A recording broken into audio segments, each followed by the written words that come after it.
NEET परीक्षा का result 4 जून को आया। परीक्षा में 6 कैंडिडेट को 720 में से 720 यानी 100% अंक मिले, तो वहीं 1563 छात्रों को ग्रेस मार्क्स मिलने की बात सामने आई।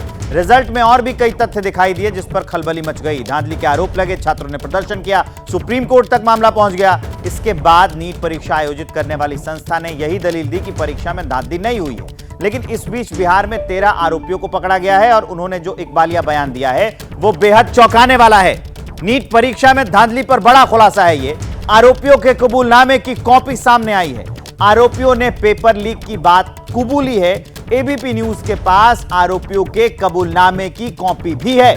परीक्षा से एक दिन पहले पेपर लीक हुआ, ये कबूलनामे में बात कही गई है। 30 से 32 लाख रुपए में पेपर लीक किया गया कबूलनामे के आधार पर, यह हम आपको बता रहे हैं। अब मैं आपको यहां पर बड़ी स्क्रीन पर कबूलनामा पढ़ के बताने जा रहा हूं इसमें कौन कौन सी बात लिखी गई है। अगर क्लोज से यहां जूम कर सकते हैं तो करिए जरा। इसमें लिखा गया है कि बातचीत और काम के सिलसिले में बताएं कि नीट, बीपीएससी, यूपीएससी के परीक्षा तथा अन्य प्रतियोगी परीक्षा के प्रश्न पत्र लीक करके बच्चों को याद करवाकर हम दोनों पास करवा देते हैं। ये उन आरोपियों के कबूलनामे हैं। 30 लाख और 32 लाख रुपए में जो पेपर है वो एग्जाम से एक दिन पहले ही मिल जाते हैं बच्चों को प्रैक्टिस कराने के लिए, ताकि वो जाकर अपनी बात ओएमआर में गोल गोल कर दे, क्योंकि आंसर उनके पास से पहले ही है। आरोपी सिकंदर का कबूलनामा क्या है ये मैं आपको बताने जा रहा हूं। आरोपी अमित आनंद और नीतीश कुमार मुझसे मेरे कार्यालय में किसी काम से मिलने आए थे। इन लोगों ने बातचीत में मुझे बताया कि वो लोग नीट, बीपीएससी, यूपीएससी और अन्य प्रतियोगी परीक्षाओं की जो प्रश्न पत्र है उसको लीक कर उनका उत्तर अभ्यर्थियों को रटवा कर पास करवा देते हैं। यह सिकंदर ने कबूल किया है, 2 लोगों का नाम लिया है। इसके बदले में 30 से 32 लाख रुपए लेते हैं। मैंने उन लोगों से कहा कि मेरे जानने वाले 4 लड़के हैं, इन्होंने 4 कैंडिडेट्स इनको दिए, उनको नीट परीक्षा में पास करवा दीजिए, जिस पर अमित आनंद और नीतीश कुमार तैयार हो गए। उन चारों लड़कों के लिए मुझे कहा कि नीट परीक्षा के 24 घंटे पहले प्रश्न पत्र लाकर उत्तर रटवाकर उनको पास करवा देंगे। एक दिन पहले, 24 घंटा पहले जो प्रश्न पत्र देंगे परीक्षा में वही प्रश्न पूछा जाएगा।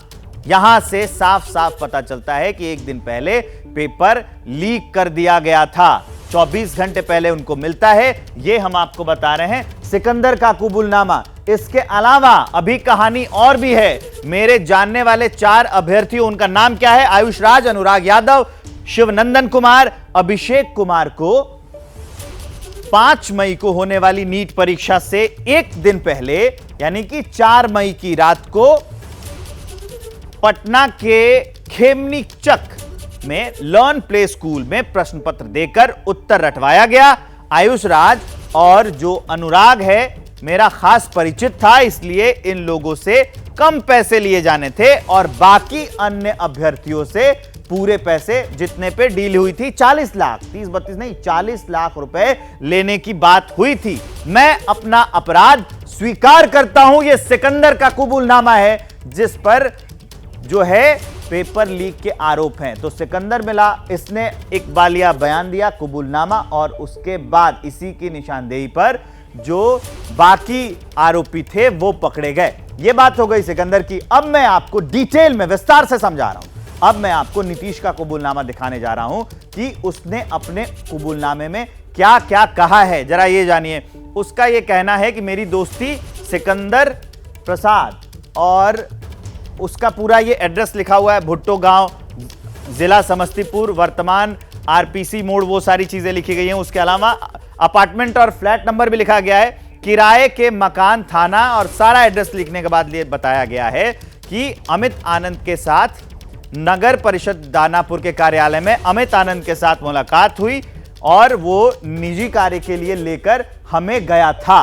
अब उसके कुछ जो बड़े हाइलाइट्स हैं उसको मैं आपको यहां पर बताने जा रहा हूं। बड़े बड़े अक्षरों में साफ समझ में आएगा कि उसने, नीतीश ने अपने कबूलनामे में क्या कहा है। मैं और अमित आनंद सिकंदर से उसके कार्यालय में मिले थे, यह कहना है नीतीश का। हम लोगों ने सिकंदर को बताया था कि प्रतियोगी परीक्षा का जो प्रश्न पत्र है लीक कर हम लोग बच्चों को उत्तर रटवाकर पास कराते हैं, ये नीतीश जी ने कहा था। बदले में पैसा लेते हैं। इसके बाद सिकंदर ने हम लोगों को कहा कि हमारे पास जो है 4-5 लड़के हैं, उनको नीट की परीक्षा पास करा दीजिए, क्योंकि ये जो सेटर हैं इनके पास ये जो क्लेम कर रहे हैं कि बीपीएससी यूपीएससी सब करते हैं, ये सिकंदर को बताया कि इसके लिए 30 से 32 लाख रुपए लगेंगे। वो तैयार हो गया। 30 से 32 लाख रुपए की डील हुई। इन्होंने कहा कि 4 से 5 लड़के हमारे पास हैं, उनको पास करवा दीजिए।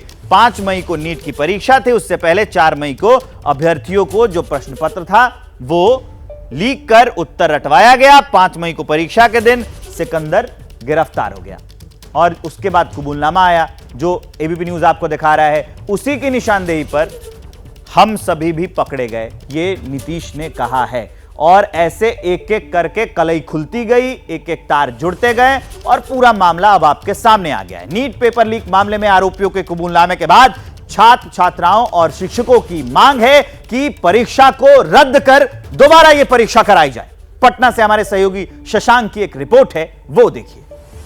देखिए, नीट परीक्षा का रिजल्ट आने के बाद से पूरे देश भर में बवाल मचा हुआ है। अभ्यर्थी जो है नीट के वो लगातार धरना प्रदर्शन कर रहे हैं, आरोप लगा रहे हैं कि पेपर लीक हुआ है, धांधली हुई है। सुप्रीम कोर्ट तक मामला पहुंचा, लेकिन एनटीए कह रहा है कि पेपर लीक नहीं हुआ है। वहीं बिहार में इस मामले में 13 आरोपी गिरफ्तार हुए, उनको जेल भेजा गया। उसमें से एक सिकंदर भी है जो दानापुर में नगर पार्षद में जूनियर इंजीनियर है, और दूसरा नीतीश कुमार भी है जो बीपीएससी परीक्षा पेपर लीक मामले में इसी साल जेल गया था, वो भी इस मामले में जेल में है सिकंदर के साथ। उन लोगों ने अपने कबूलनामे में जो स्वीकार किया है उसकी कॉपी एबीपी न्यूज के पास है। ये लोग स्वीकार कर रहे हैं कि पेपर लीक हुआ, 5 मई को परीक्षा थी, 4 को ही पेपर लीक हो गया, अभ्यर्थियों से 30 से 32 लाख रुपए लिए गए। हम इस पर नीट अभ्यर्थी जो इस पर परीक्षा में शामिल हुई हैं, छात्राएं, उनसे बात करेंगे। हमारे साथ गुरु जी भी हैं, पहले गुरु जी से बात करते हैं। एबीपी न्यूज के हाथ कबूलनामे की कॉपी लगी है। सिकंदर और नीतीश कुमार तो स्वीकार कर रहे हैं कि पेपर लीक हुआ, 30-30 लाख रुपए लिए गए।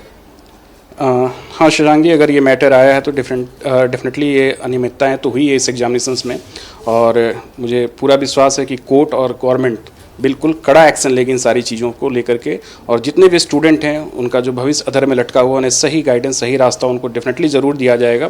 क्योंकि नीट का जो एग्ज़ाम होता है एक बहुत प्रतिष्ठित एग्ज़ाम होता है। लाखों छात्र इस एग्ज़ाम के माध्यम से डॉक्टर बन करके देश और समाज की सेवा करते हैं। तो इस एग्ज़ाम में अगर इस तरीके की चीज़ें आई हैं तो ये बहुत गलत है। और अगर उन्होंने कबूल किया है, इन सारे छात्रों ने कबूल किया है, कॉपी हमारे और कॉपी अगर आपके पास है, तो अब सरकार को इससे आगे क्या प्रूफ की ज़रूरत है, या कोर्ट को इससे आगे कौन सा प्रूफ चाहिए। इस प्रूफ के बेसिस पे गवर्नमेंट और कोर्ट दोनों को आगे मूव करके और कड़ी से कड़ी सजा देते हुए छात्रों को उनके हिसाब से, छात्रों को उनके अकॉर्डिंग सही उन्हें एक मार्गदर्शन और सही उन्हें न्याय मिलना चाहिए, मैं एक्सपेक्ट करूंगा। हमारे साथ वैसी बच्चियां हैं जो इस बार नीट परीक्षा में शामिल हुई। बिहार में 13 आरोपी गिरफ्तार हुए थे। कबूलनामे में तो स्वीकार कर रहे हैं कि पेपर लीक हुआ। जी, ये सब तो कुछ केसेस हैं जो कि स्वीकार हुए हैं, मगर कई और जगह ऐसे भी केसेस होंगे जिनका हमें पता ही नहीं है। तो वैसे पे भी काम होना चाहिए, सही जांच होनी चाहिए। और जैसे हमारे शिक्षा मंत्री ने कहा कि ऐसा हमारे पास कोई एविडेंस नहीं है, तो उस पर सही से जांच होनी चाहिए और फिर बच्चों के साथ न्याय होना चाहिए। नीट को लेकर सियासत भी खूब गर्मा रही है। विपक्ष एक तरफ जहां सरकार को घेर रहा है, तो बीजेपी इस मुद्दे को गंभीरता से लेने की बात कह रही है। जो बिहार से खबर आई है वो बहुत सीरियस बात है। 5 मई को नीट का एग्जाम था और 4 मई को एग्जाम पेपर लीक किया गया। कुछ बच्चों को एक सेफ लोकेशन पे ले जाया गया, उनसे मोबाइल ले लिए गए, उनको क्वेश्चन पेपर एक दिन पहले दे दिया गया और फिर उनको अपनी हिरासत में जाके एग्जाम दिलाया गया और वो बच्चे क्वालिफाई भी हो गए।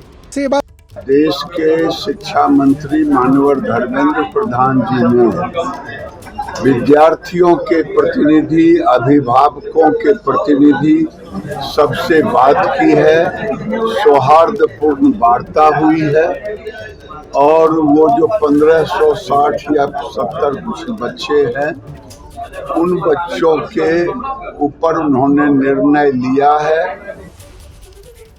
तो ये हम आपको वार पलटवार सुनवा रहे थे, लेकिन पेपर लीक हुआ है ये बात कबूलनामे से साफ पता चलती है। एफआईआर भी दर्ज है। सीधे आपको पटना लिए चलते हैं।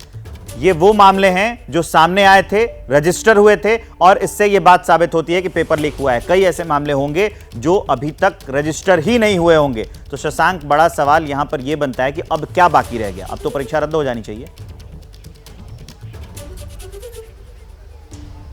बिल्कुल, देखिए, जो नीट अभ्यर्थी हैं, जो प्रोफेसर्स हैं, वो लोग तो साफ कह रहे हैं कि जो आरोपी गिरफ्तार हुए वह स्वीकार कर रहे हैं कि पेपर लीक हुआ, एक दिन पहले हुआ, 30 से 32 लाख रुपए अभ्यर्थियों से लिए गए और जो उत्तर उन लोगों को रटाया गया, बिल्कुल वही प्रश्न उसका पूछा गया था अगला दिन परीक्षा में। तो इससे बड़ा और एविडेंस क्या हो सकता है, जबकि एनटीए का कहना है कि पेपर लीक नहीं हुआ। तो एक बड़ा खुलासा एबीपी न्यूज़ पे हुआ है। सिकंदर और नीतीश कुमार ने जो कबूलनामा अपना जो स्वीकार किया है, जो उनकी जो उसकी जो कॉपी है वो हम दिखा रहे हैं दर्शकों को। अब एनटीए भी सवालों के घेरे में है। एनटीए जो बार बार तर्क दे रहा है उस पर अब सवाल उठ रहे हैं और देखिए, विपक्ष को अब केंद्र सरकार को भी गिरने का एक बड़ा मौका मिल गया है। जो 13 बिहार में आरोपी गिरफ्तार हुए नीट पेपर लीक मामले में सबसे पूछताछ की गई और कई चौंकाने वाली बातें आगे चल कर भी आएंगी। और आपको हम बता दें, मंगलवार को और बुधवार को उन अभ्यर्थियों को बुलाया गया है। बहुत अहम सबूत साबित होने वाला है इस पूरे प्रकरण में। हमने कबूलनामा दिखाया है, वो कबूल कर रहे हैं कि नीट की जो परीक्षा है उसमें पेपर लीक हुआ 24 घंटे पहले। एक बहुत बड़ी खबर आपको बताने जा रहा हूं। शीना बोरा हत्याकांड में एक नया मोड़ सामने आया है। 2012 में रायगढ़ के पेन गांव के जंगल से जब्त की गई जिन हड्डियों को सीबीआई ने शीना बोरा के अवशेष बताए थे, वो अब लापता हैं। अभियोजन पक्ष ने इस बात की जानकारी अदालत को दी है।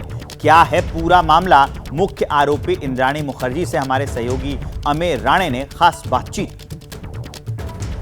इंद्राणी जी, हमें बताइए कि ये जो सीबीआई की तरफ से नई बात सामने आई है कि जो रिमेन्स थे शीना की बॉडी के, जो प्रिजर्व किए गए थे, वो नहीं मिल रहे। किस तरह से देखते हैं आप इस बात को? ये केस पहले दिन से ही एक बेबुनियाद केस थे। ये एक षड्यंत्र था। मैं पहले दिन से ये बता रही थी, ये एक षड्यंत्र था मुझे फ्रेम करने के लिए। लेकिन अब ये मुद्दा ये है कि एक 2 बैग्स ऑफ बोन्स ऐसे गायब नहीं हो सकते हैं, that to from CBI custody. तो ये मैं विश्वास ही नहीं कर सकती हूँ कि इतना बड़ा लैप्स एक हो सकता है इतनी बड़ी एजेंसी के थ्रू। रिमेन्स का आपके साथ डीएनए मैच भी कराया गया था और वो मैच आया था, ये से भी एविडेंस कोर्ट में साबित किया गया। नहीं, ये जो रिमेन्स है इसका कभी डीएनए टेस्ट हुआ ही नहीं। यहाँ पे तो 2-3 अलग अलग रिमेन्स मिले। कभी बोल रहे 2012 में मिले, कभी 2015 में मिले। तो इसमें जो 2015 में जो बोल रहे थे कि एक स्केलेटन मिला था, उसका रिमेन्स का साथ डीएनए टेस्ट किया। अभी वो जो डीएनए टेस्ट हुआ था, वो भी डीएनए एक्सपर्ट आके बोल के गए कि नहीं, मैंने एक्चुअली अपना हैंडराइटिंग में सारे कुछ चेंज किए। डीएनए रिपोर्ट तो प्रिंटेड आता है, कभी उसको हैंडराइटिंग में नहीं प्रोड्यूस। वही तो, ये तो पहली बार है, पहले केस है जिसमें हैंडराइटिंग में काट कूट के उन्होंने इलेक्ट्रोफेरोग्राम में एक नहीं 2 इलेक्ट्रोफेरोग्राम में काट कूट के उन्होंने रिपोर्ट बनाया है हाथ से। जो डीएनए एक्सपर्ट है, और ये जो डीएनए एक्सपर्ट है मिस्टर लाडे, इनके ऊपर ऑलरेडी 2 केस है जो उन्होंने झूठा ये रिपोर्ट बनाया बोल के। इनको कस्टोडियल इंटरोगेशन में लेके पूछना ज़रूरी है कि भाई आपको झूठा रिपोर्ट बनाने किसने बोला था। पहले बात वो है। दूसरे, I feel very strongly now that it is time that, और ये सब जो केस गिरते जा रहा है, ये हम लोग के डिफेंस की तरफ से कुछ करने का ज़रूरत ही नहीं हो रहा है। ये प्रोसिक्यूशन के विटनेस खुद आके केस गिरा रहे हैं। ये प्रोसिक्यूशन आज खुद एक स्टेटमेंट दे दिया कि जो 2012 में एक इतने बड़े एविडेंस उनका वहां से गायब है। टेम्परिंग ऑफ एविडेंस हो रहा है यहाँ पे। 100% it is tempering of evidence, और there is no evidence, it was all false paper trail. And ये जानना बहुत ज़रूरी है कि इसका हकीकत क्या है, ये मेरे साथ ये सब क्यों किया गया था। आज मुद्दा वो खड़ी हो चुकी है। 2012 की घटना थी, 2015 में सामने आई, 6.5 साल तक आपको जेल में रहना पड़ा, सबसे आखिर में आपको बेल मिला। जी, सबसे आखिर में मिला, और आज बोल रहे हो सबूत ही नहीं है। ये I mean, it is not even a joke. ये हमारी जिंदगियों के साथ खेला गया है। क्या आप अभी भी मानते हैं कि शीना कहीं जिंदा है?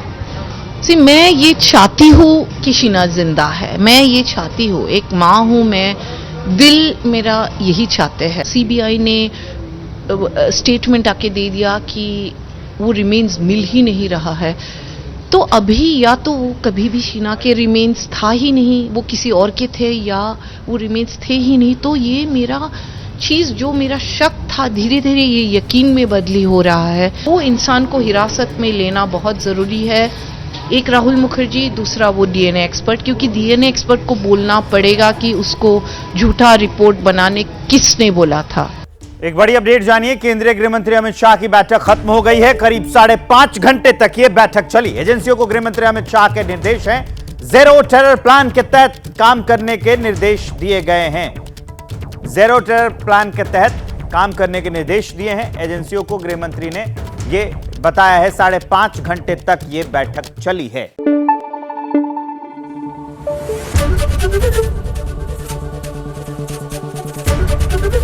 एबीपी न्यूज आपको रखे आगे।